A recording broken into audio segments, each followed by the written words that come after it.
Hey everybody, Code 9001 here once again for day 2 of my Zelda month. And coincidentally, with day 2, we are going to be talking about Zelda II, The Adventure of Link.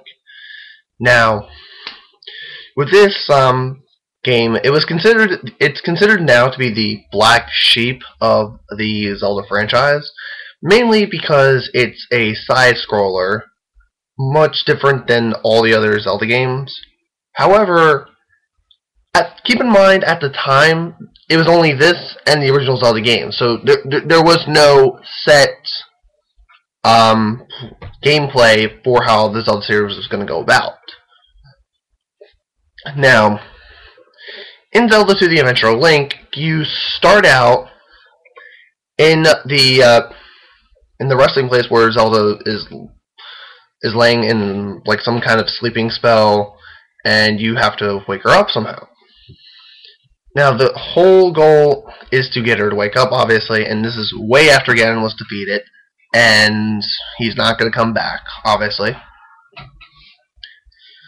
And so you go around different towns, and during the whole gameplay, you encounter random enemies, kind of like how Final Fantasy games are. Well, old school ones. I'm not exactly sure how the newer ones really work. But basically, you go around trying to do this whole quest just to get her up, and sometimes when you go in towns, there's a little thing that if you talk to certain women, you get invited to their house and your health gets restored. Now, some people already know maybe what the whole controversy is behind this, but for some of you that don't know, I'll kindly explain it best I can. Basically, the whole controversy behind the whole getting your health filled for free by talking to these women going to their houses, the controversy is that he's getting it on with these women, and like he doesn't need Zelda and crap like that.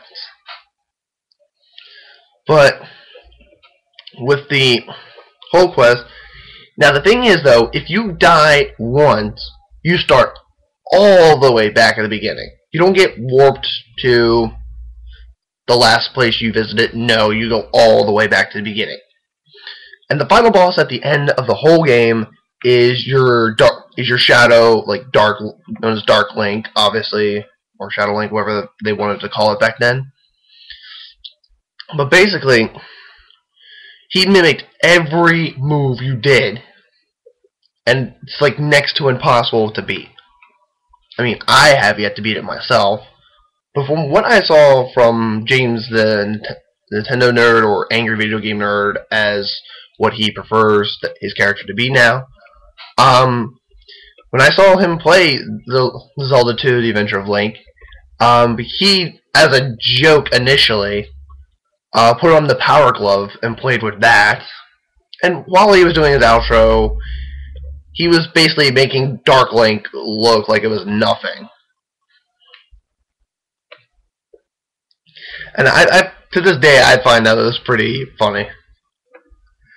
And that was pretty much it. Tune in tomorrow when we talk about A Link to the Past and why the whole controversy with the Zelda timeline is where it's at to this point in time and how it all started. So I will see you guys then, and goodbye.